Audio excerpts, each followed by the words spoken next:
I said men and women both equally benefit from strength training. I wouldn't necessarily say they'll look the same doing the same program. Women with their female hormones are going to have to hold on to the insulation a little bit more. Estrogen has you hold fat more. Men, it's a little bit easier to get ripped, but both people benefit highly from strength training. Women probably more so strength training because of the risk of osteoporosis and that other stuff later on. Good. So in essence, that's why we don't have a women's program and a men's program. We all adapt and change about the same, except for some of the nutritional things that you mentioned. Specificity, do you know what that means? A big concept. You get better running and walking by doing what? Running and walking. Not swimming, not riding the bike. When all I did was run, I had my very best marathon times. I was hurt all the time. But when I added biking and swimming and weightlifting and yoga, my times went down, but now I never get hurt. And why am I doing it? For a paycheck? No, I do it for recreation. So I want to be healthy and I want to be fit. So I kind of do a lot of different things in my fitness program rather than just running, which is a real straight ahead kind of a program, and it doesn't cover all the bases. So if you want to get better running, run. If you want to get better walking, walk. But I like to add a little flexibility and strength. Psychological characteristics, a big area. When you get to marathon day and everything isn't how you imagined it would be, the temperature instead of 60 is 95. What are you going to do? Can you change your plan?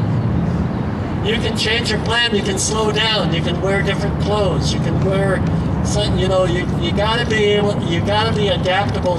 How are you going to feel inside your head? Are you going to be defeated? Can you keep a positive outlook if it's raining and 45 degrees on race day?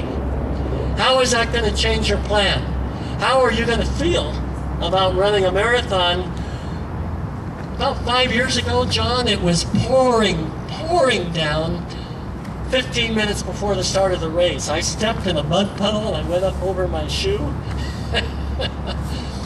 Can you still go out there and run?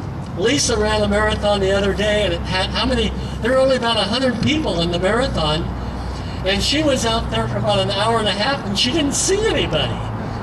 There were some deer on the course. And could you run without seeing anybody for like 45 minutes? You got to keep your head strong and into the race and be able to adapt to the race day. Any comments on that? So you had some issues.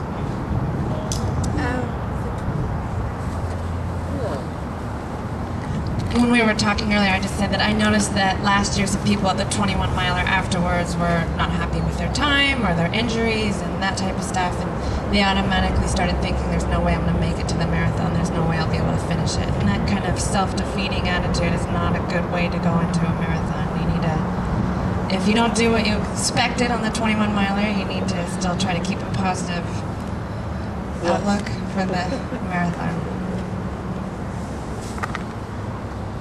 John, his wife Susie, when she did her first 21 miler, she came back and cried for about 20 minutes because she hurt so bad.